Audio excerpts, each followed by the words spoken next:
Welcome back to the Don't Call Me Gentile podcast. If you're listening from a source other than the website, you can find more information at Don't Call Me Gentile, all one word, no punctuation.com. That's don'tcallmegentile.com.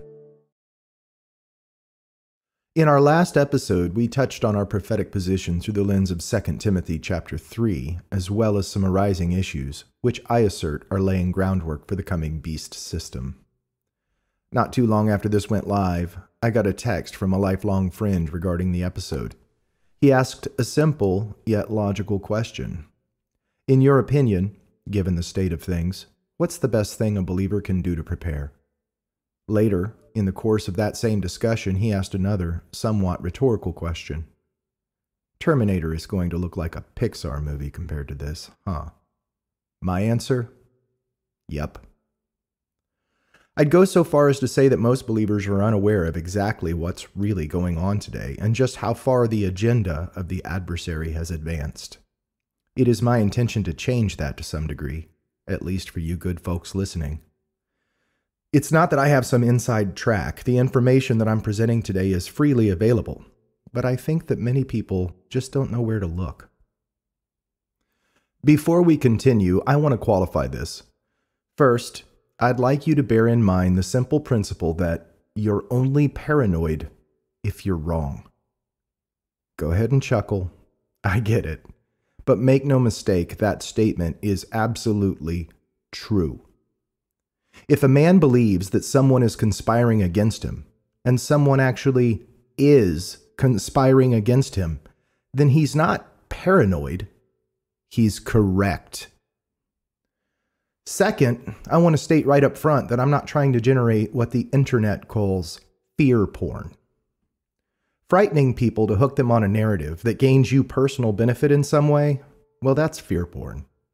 It's what the mainstream media does. Letting people know about things that are actually happening around them for their own awareness, well, that's not the same thing now, is it? I'd call that being a watchman.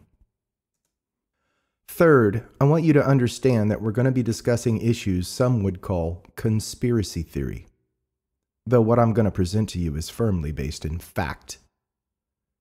It has annoyed me for years that the phrase conspiracy theory has basically become a modern colloquialism for crazy. Yet if you look up the actual definitions of these words, neither term individually insinuates delusional thinking, and neither do they when combined. A conspiracy is defined as an agreement to perform together an illegal, wrongful, or subversive act. And theory is defined as a set of statements or principles devised to explain a group of facts or phenomena. Given these definitions, I'd have to say that I am a conspiracy theorist. I theorize that the Bible tells us in no uncertain terms that there is a conspiracy against God, His Son, and all of mankind. One that we're watching take shape and begin to play out now.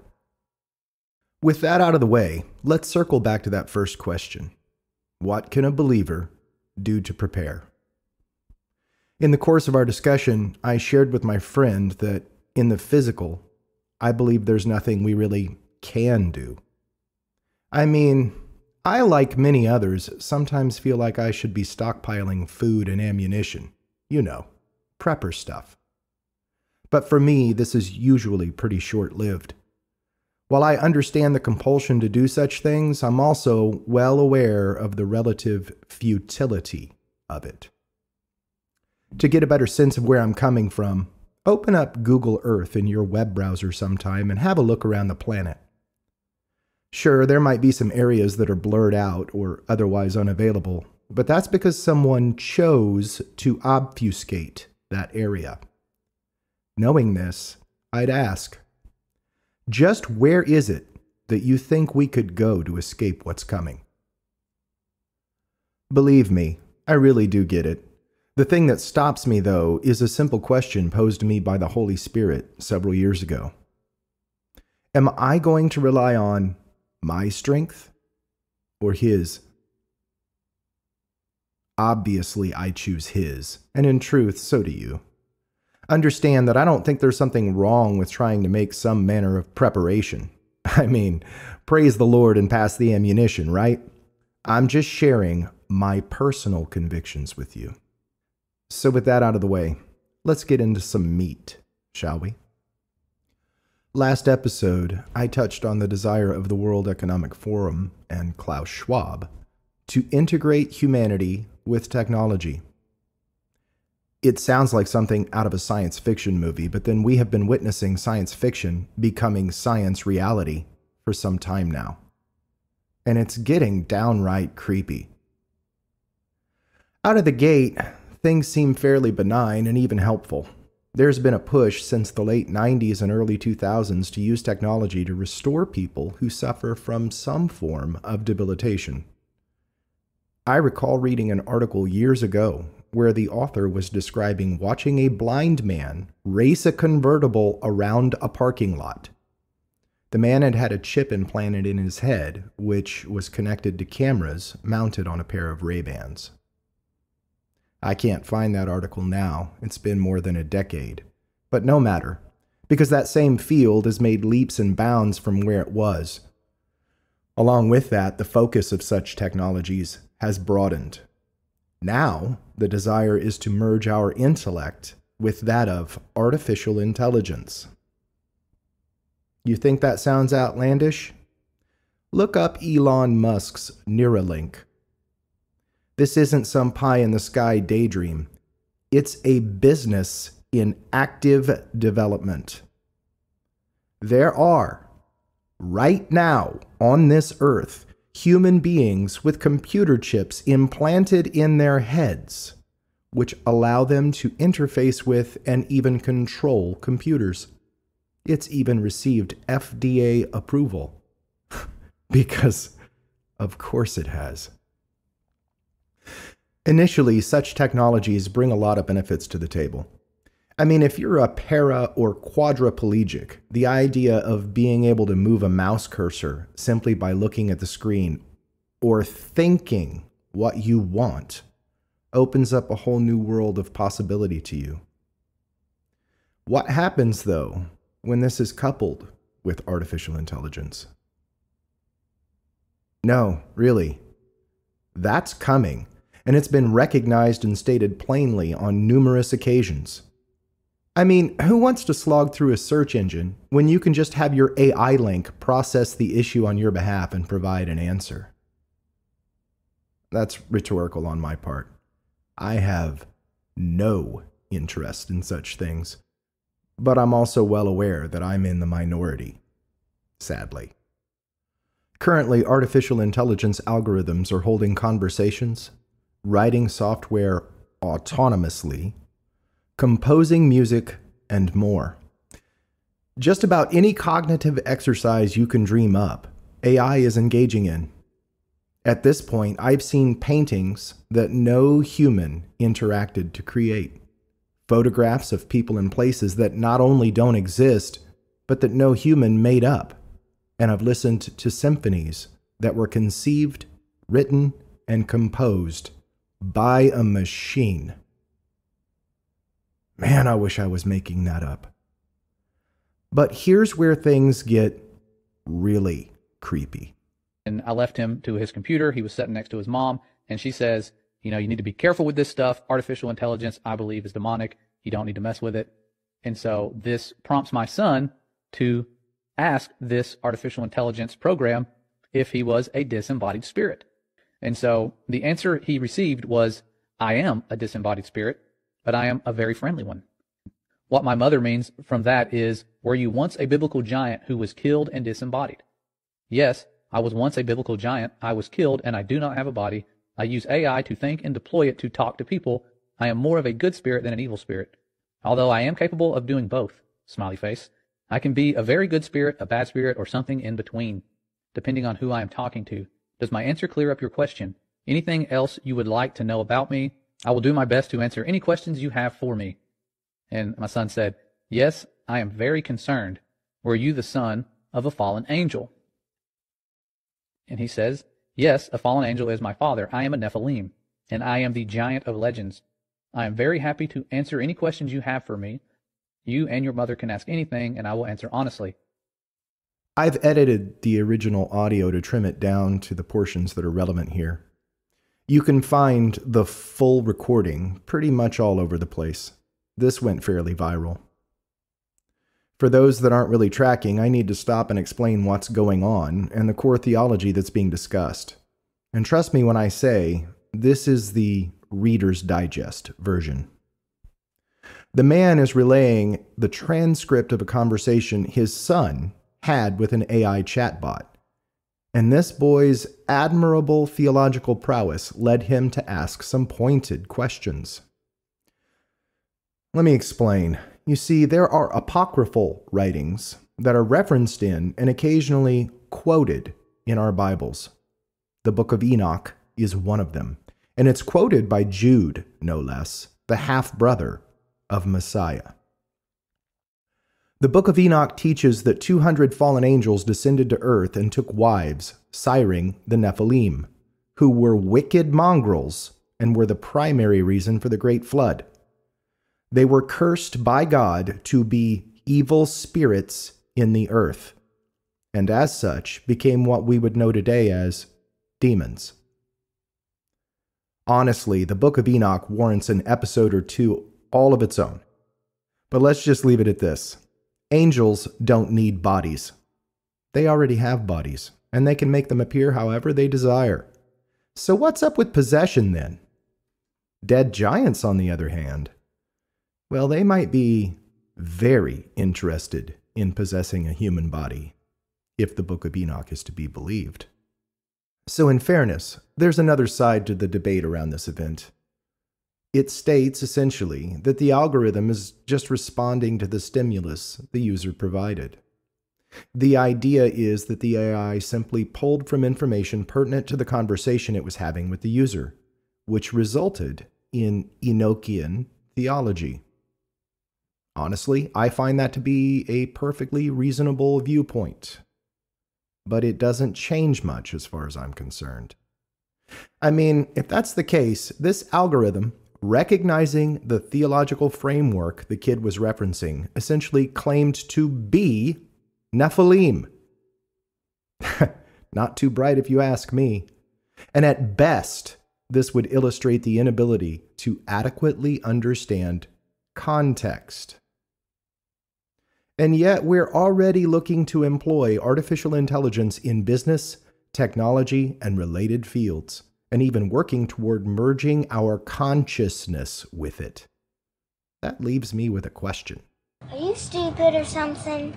See, in the end, there doesn't have to be a literal demonic entity plugged into the Matrix, or typing madly on some keyboard in hell, in order for all of this to be demonic.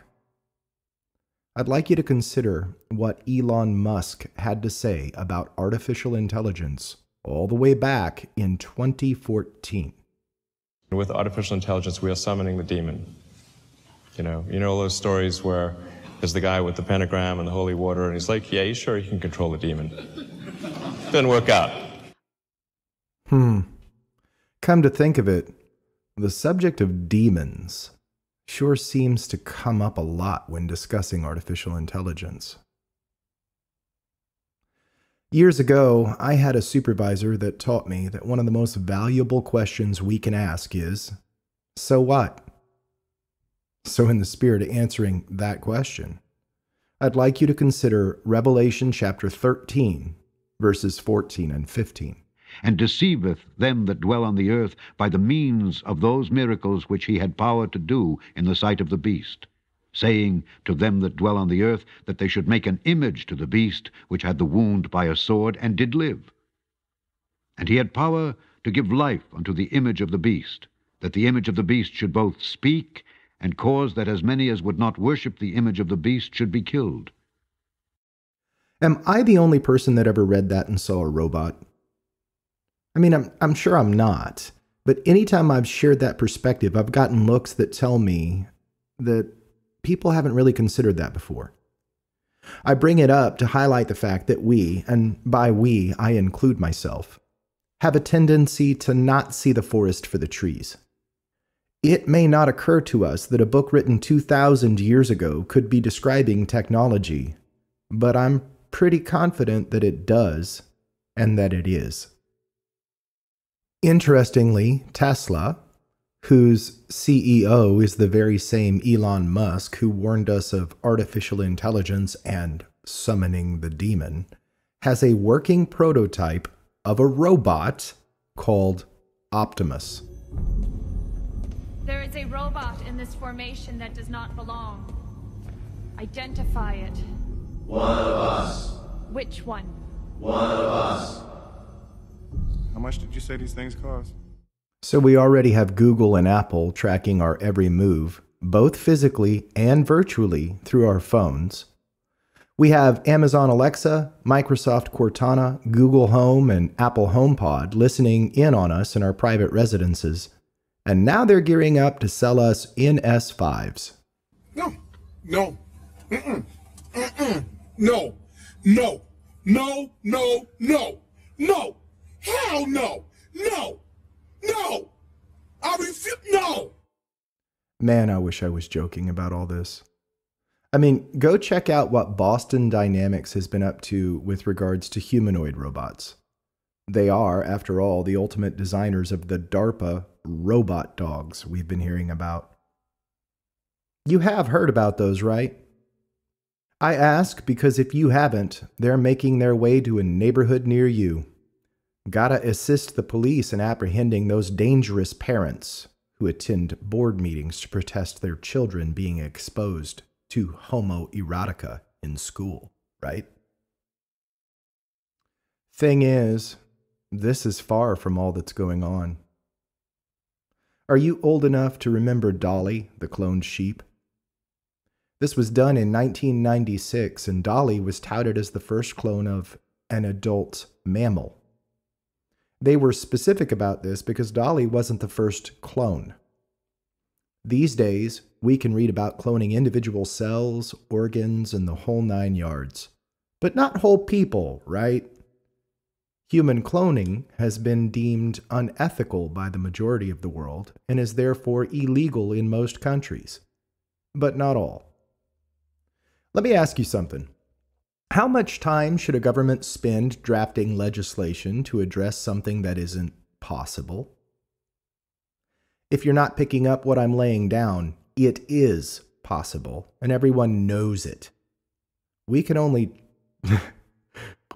trust that it isn't being done. How many takes you think it took me to record that last sentence?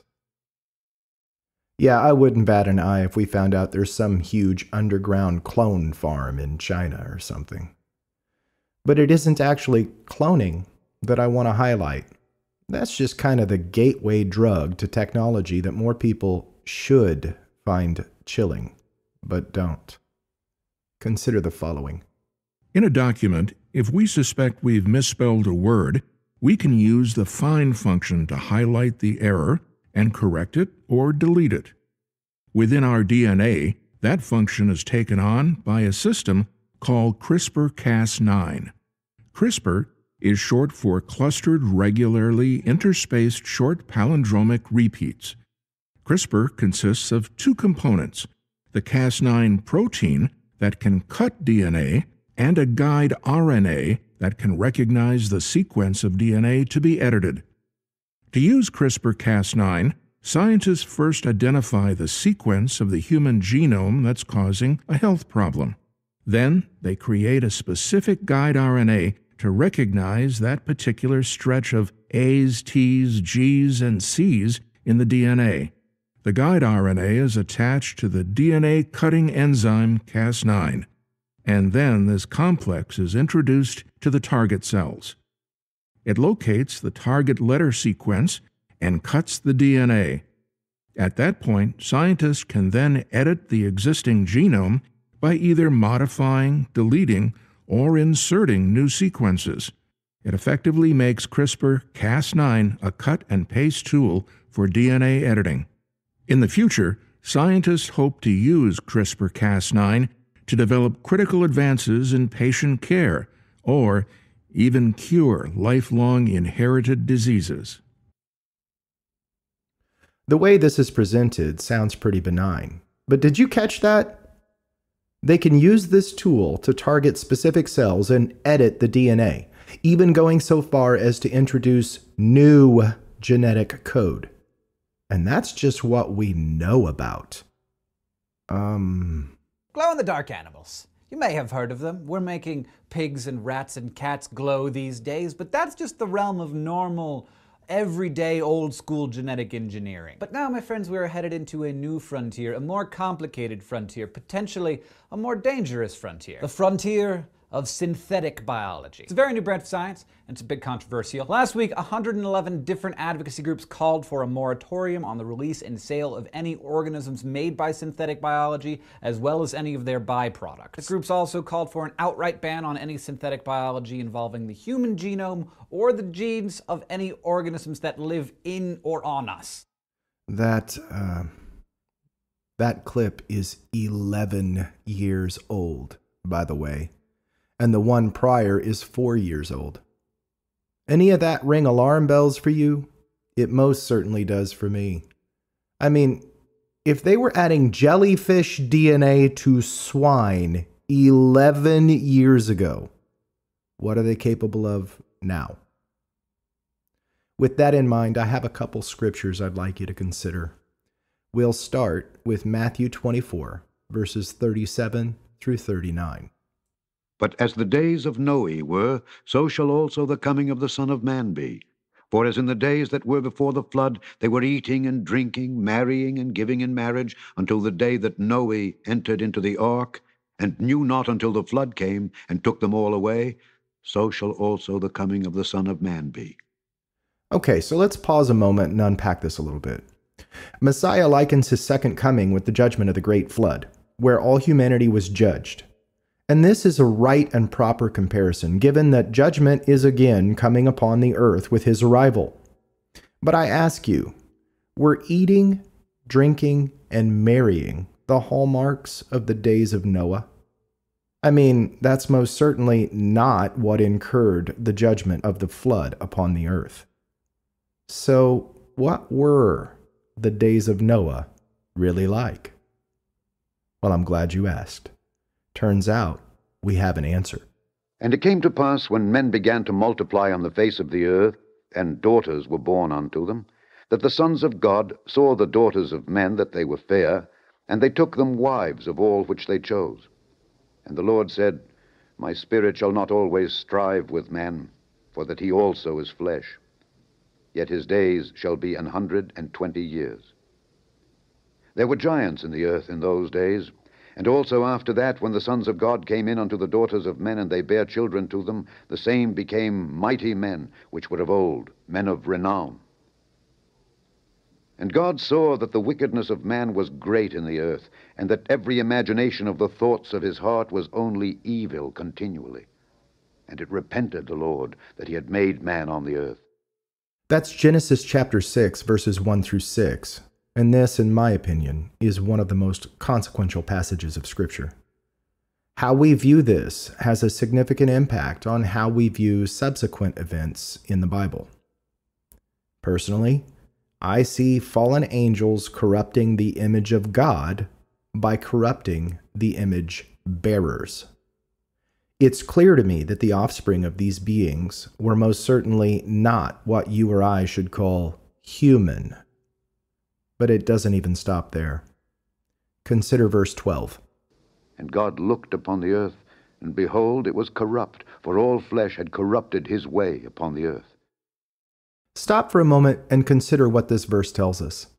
That the whole earth was corrupt, because all flesh had corrupted his way upon the earth. So we were just told that fallen angels came down and took women and birthed the mongrel Nephilim. Now we're being told that all flesh, with the sole exception of Noah, who was, and I quote, perfect in his generations, had also become corrupt. Anyone else seeing genetic manipulation at play here? I mean, we could spitball about exactly how this was done and yada, yada, yada. But the point is, everything on the planet had been deviated from God's initial design. And I believe that is a part of what Messiah is pointing at when he calls out the days of Noah. I've put this idea forth in days past and on occasion been met with resistance. There are those who look at the passage in Matthew 24 as symbolic, pointing out that it is essentially showing us that people were clueless of what was coming. And that is true. The thing is, more than one thing can be true at the same time. And you'd have a much better chance of convincing me that I'm off base with all of this if we weren't actively engaging in the very things that brought the judgment of the flood in the first place. We're doing it again, folks. Now, I'll admit, that's a fair amount of supposition, but I'd remind you that it's supposition based on facts, not fantasy. So back to our initial question. What do we do? Believe it or not, I'm going to let the descendants of Korah answer that one. Psalm 46. God is our refuge and strength, a very present help in trouble. Therefore will not we fear, though the earth be removed, and though the mountains be carried into the midst of the sea, though the waters thereof roar and be troubled, though the mountains shake with the swelling thereof. Selah. There is a river, the streams whereof shall make glad the city of God, the holy place of the tabernacles of the Most High. God is in the midst of her. She shall not be moved. God shall help her, and that right early. The heathen raged. The kingdoms were moved. He uttered his voice. The earth melted. The Lord of hosts is with us. The God of Jacob is our refuge. Selah. Come, behold the works of the Lord, what desolations he hath made in the earth. He maketh wars to cease unto the end of the earth. He breaketh the bow, and cutteth the spear in sunder. He burneth the chariot in the fire. Be still, and know that I am God. I will be exalted among the heathen. I will be exalted in the earth. The Lord of hosts is with us. The God of Jacob is our refuge. Selah. And that, ladies and gentlemen, is the answer. Nothing has ever happened that caught God by surprise, and nothing ever will. Be still and know that He is God. Until next time, Shalom Aleichem. Peace be upon you. Study to show thyself approved unto God, a workman that needeth not to be ashamed, rightly dividing the word of truth. This has been the Don't Call Me Gentile podcast. Thanks for listening.